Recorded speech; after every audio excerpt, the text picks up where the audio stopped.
सगळ्या भिकारड्यांना हेच घर दिसतं। आत्या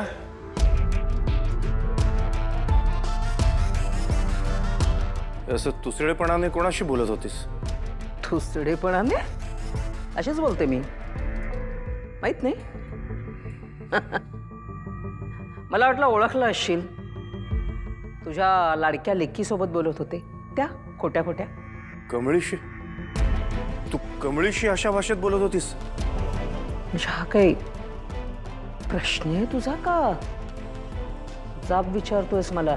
तुला जे समजायचं ते समज, माझ्या प्रश्नाचं उत्तर दे। या भाषेत कमळीशी बोलत होतीस का? अरे राजन, काय चाललंय तुझं? काय झालंय तुला? अशी काय जादू केली रे त्या भिकारडीने?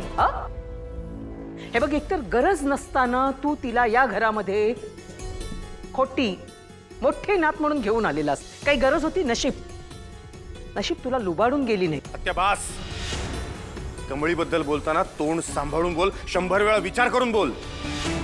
तुला माणसं ओळखता येत नसतील पण मला येतात, मी तिला चांगलंच ओळखतो, समजलं? वा रे वा वा, मानलं तुला।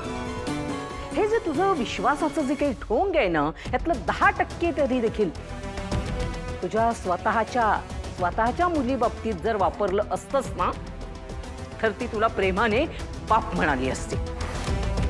पण नाही, हे जे काही तुझं विश्वासाचं ढोंग आहे ते तू तिच्या खोट्या मुलीच्या बाबतीत वापरतोयस। तिला अगदी स्वतःची लेक समजून तिच्याशी वागतोयस आणि तू मला सांगतोस की तुला माणसं ओळखता येतात म्हणून? ही आत्या, तुझ्यासारख्या माणूस की हरवलेल्या बाईला काय कळणार आहे मनाचं आपुलकीचं नातं? बरेचदा रक्ताच्या नात्यांपेक्षा ही मनाने जोडलेली नाती असतात ना, हीच जवळची वाटतात, समजलं? कोण सांगतंय कोणाला? बघा, पाहिलं ना मी, पाहिलं हीच तुझी आपुलकीची नाती भीती हे जे काही बोलतोस ते। काल काय केलंस तू? काय केलंस? सामूहिक विवाह सोहळा काय झालं मला सांग? काय झालं? काय मिळवलंस त्याच्यामधून? काय नाती मिळवलीस? नाती मिळवलीस?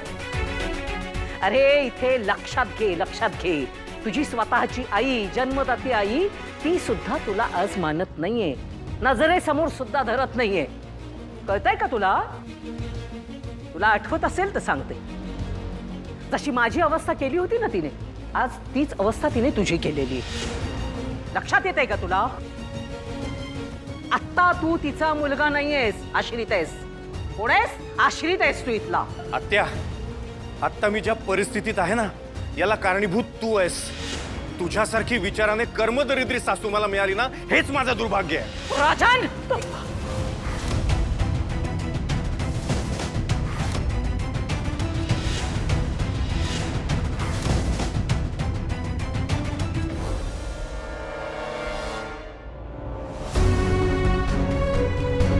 कुणाला फोन केलतास? राजन काकांना केला होता। खरं राजन काका नव्हते बोलत, कडू आजी बोलत होत्या ना व? कमळे, तुला माहित आहे ना व ती बाई कशी आहे? ती अशी वागत्या म्हणून तर आपण तिला कडू आजी म्हणतोय ना व? ते त्या बोलले तसं मला वाईट वाटलेलं नाही। आजी काकांसंग बोललेत की नाही तेच मला अजून कळलेलं नाही। कमळे, तू टेन्शन घेऊ नकोस। तू जसं अन्नपूर्णा आजीसनी बोलली की नाही, त्यावरनं मला 100% वाटतंय आजी तुझ्या बोलण्याचा नक्की विचार करतील। तू जाई, माझी ही एक इच्छा पूर्ण कर। कमळे, सगळं तुझ्या मनासारखं होईल। ते फोन दे इकडं, मी देतो तिला।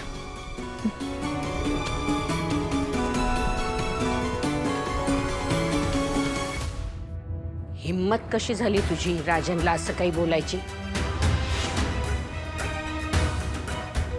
तो माझा मुलगा आहे, त्याला मी रागवेन, ओरडेन, मारेन, काही करेन, तो माझा हक्क आहे। पण दुसऱ्या कोणी त्याला वाटेल तसं बोललं ना तर गाठ माझ्याशी आहे। पण बहिणी, तुझ्या लक्षात येतंय का त्याने फसवलंय तुला? परक्या मुलीशी संगनमत करून त्याने तुला फसवलंय आणि तू त्याला त्याची शिक्षा दिलेली आहेस। तो माझा वैयक्तिक प्रश्न आहे, तू त्यात पडू नकोस। पडलीस तर फार महागात पडेल तुला. कामिनी, तशीच वेळ आली ना तर गरीब हरिणी सुद्धा आपल्या पिल्लाला वाचवण्यासाठी वाघाशी झुंज देते. मग मी तर कोण आहे हे तुला चांगलंच माहिती आहे. आई,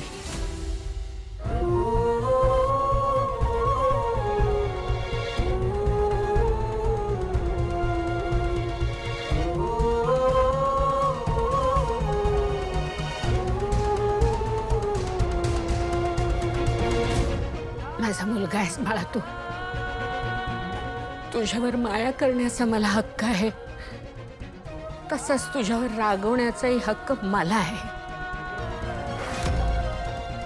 पण म्हणून घरातलं दुसरं कोणी तुला उलटसुलट बोललं ना तर मी खपवून घेणार नाही. आई मी चुकलो, मला माफ कर.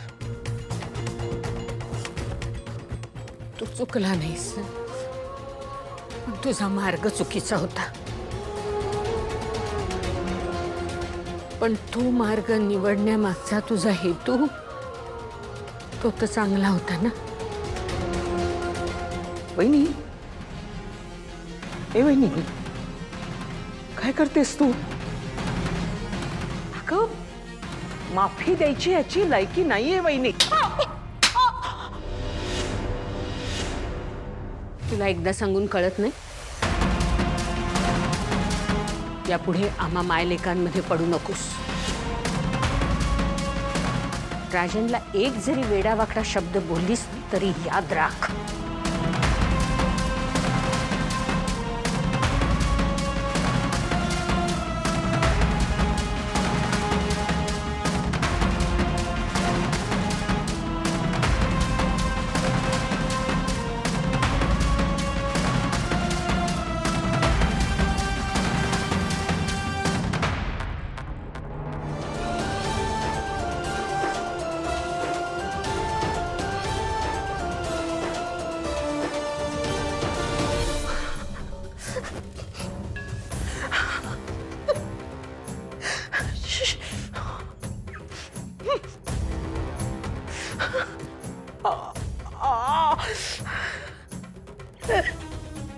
थिरडे, आज तुझ्या लाडक्या लेकासाठी म्हणून तू माझ्यावर हात उगारलायस.